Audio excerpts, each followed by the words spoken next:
ये किसी हॉलीवुड की मूवी का सीन नहीं है, ये पाकिस्तानी मूवी दीमक का सीन है जो आप देख रहे हैं। ये ईद उल अजहा पे रिलीज हुई है और सिनेमाज में चल रही है। इसकी शूटिंग कोरोना के दिनों में हुई थी। अगर आपने सिनेमा जाके ये मूवी देखनी है और आपको स्पॉयलर्स नहीं चाहिए तो वीडियो को स्क्रॉल कर दें। तो मैं ये मूवी देखने गई थी रावलपिंडी के जनाब पार्क वाले सिनेपैक्स में। इनके हॉल्स बहुत स्पेशियस और अच्छे थे। हमने ना गोल्ड क्लास टिकट्स ली थी, इसके बावजूद हमारी 2 चेयर्स खराब थी। अच्छा, अब हम बात करते हैं इस मूवी दीमक की। सबसे पहले नेगेटिव पॉइंट ये कि मुझे अभी तक ये समझ नहीं आया कि इस मूवी का नाम इन्होंने दीमक क्यों रखा था, बिकॉज इस मूवी में कहीं भी दीमक का कोई कॉन्सेप्ट था ही नहीं। मूवी स्टार्ट हुई थी इस सीन से जहाँ पे कुछ पठान लोग एक लड़की को घसीटते हुए लेके जा रहे हैं और वो कुएं में फेंक देते हैं और ये दिखाया जा रहा है कि वो लड़की पोजेस्ड है। आई अंडरस्टैंड ये एक ओपनिंग सीन था, लेकिन ये सीन बाद में इस मूवी में कहीं भी रिलेट नहीं कर रहा। बाद में कहीं पर भी इसका कोई कॉन्सेप्ट आपको इस मूवी में नजर आएगा ही नहीं। इस सीन के बाद एक नॉर्मल मूवी स्टार्ट हो जाती है जिसमें एक फैमिली एक बहुत बड़े से घर में रह रही है। हस्बैंड, वाइफ, उनके 2 बच्चे और बच्चों की दादी अम्मा।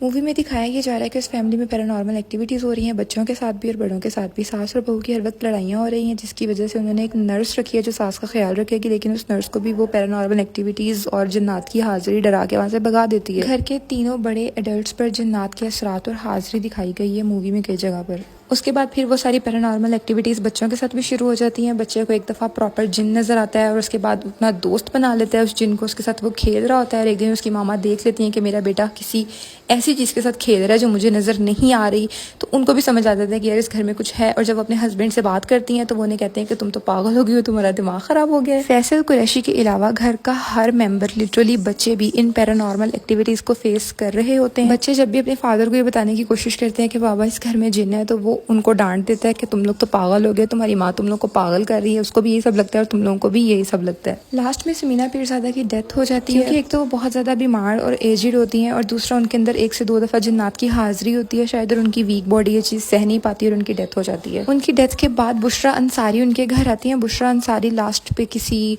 पीर बाबा जी वाला रोल प्ले कर रही हैं। वो उनके घर आके उन्हें ये बताती हैं कि तुम लोगों को इस घर से चले जाना चाहिए, ये घर बिल्कुल भी सेफ नहीं है। एंड में पता चलता है कि समीना पीरज़ादा जब यंग थी तब से वो डोमेस्टिक वायलेंस बर्दाश्त कर रही थी इस घर में, और इस घर में हर वक्त के दंगे फसाद लड़ाइयाँ और बेसुकूनी की वजह से जन्नात को इनका घर बहुत ज़्यादा पसंद आ गया था और उन्होंने यहाँ पे रहना स्टार्ट कर दिया था। मूवी के बीच में एक जगह पर ऐसा भी सीन दिखाया गया जहाँ पे सोनिया हुसैन जुमे के दिन घर में सूरह यासीन लगा देती हैं स्पीकर्स पर और उनके हस्बैंड आके लड़ने लग जाते हैं कि क्या शोर डाला है, मेरे सर में दर्द हो रही है, इससे इसको बंद करो। ये कहने के बाद वो घर से गुस्से से बाहर चले जाते हैं और 5 मिनट बाद जब वो घर के अंदर वापस आते हैं तो उनको ये चीज़ याद ही नहीं होती कि मैंने ऐसा भी कुछ कहा है। I would rate 7.5 out of 10। जिस तरह से कुरान पाक में जन्नात के बारे में बताया गया, इन्होंने उसी तरह से बहुत रियलिस्टिक टॉपिक को यूज़ किया। लेकिन अगर मैं ये मूवी घर में बैठ के देखती तो शायद मुझे ज़्यादा मजा आता। सिनेमा वाली बात नहीं।